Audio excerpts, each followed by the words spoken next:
5 seconds to go.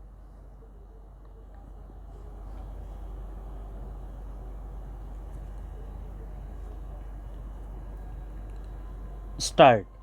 In view of the above observation made, it is amply clear that even though the accused had tortured and harassed the deceased, because of which she was constantly running away from her matrimonial home and has also filed a number of complaints against the accused, the same cannot be said to be the reason for her death in the light of the fact and circumstances of the present case and the dying declaration made by her.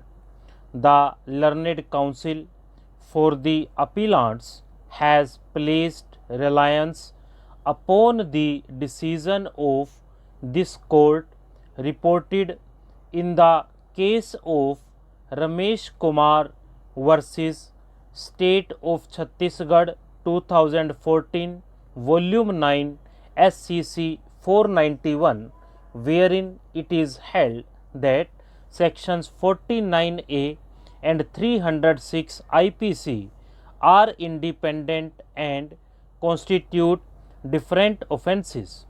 Merely because an accused has been held liable to be punished under section 498A IPC, it does not follow that on the same evidence he must also and necessarily be held guilty of having abetted the commission of suicide by the women concerned under section 306 IPC.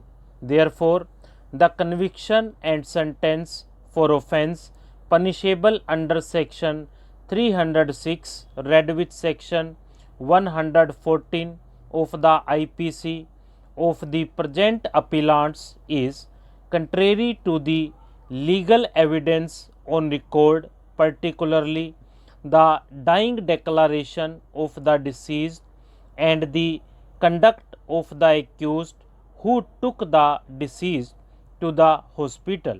This fact has been grossly ignored by the courts below while convicting and sentencing the appellants for the aforesaid offences.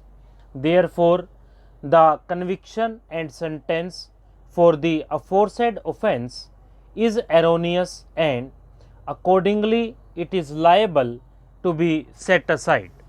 After evaluation of evidence on record and concurrent finding of fact recorded by the trial court and the appellate court, the appellants were convicted for the offences punishable under section 498A and 306 read with section 114 of the IPC.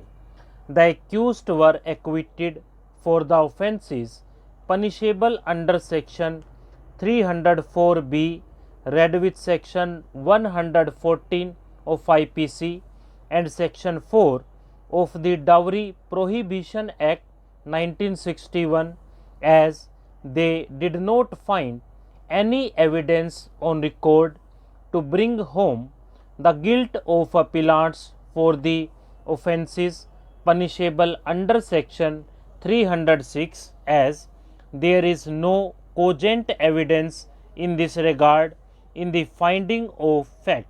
Therefore, the conviction and sentence for the offence punishable under section 498A of IPC with regard to cruelty is held to be proved by the courts below. The same is accepted by us and they are required to be convicted and sentenced for the offence punishable under section 498A IPC.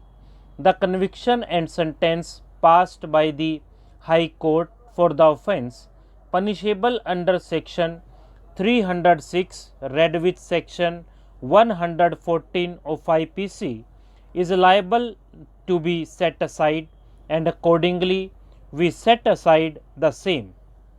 Since we have upheld the conviction for the offence punishable under section 498A IPC, it is to be carefully examined by us, taking into consideration the facts and circumstances of the case as to what sentence is required to be imposed upon the appellants.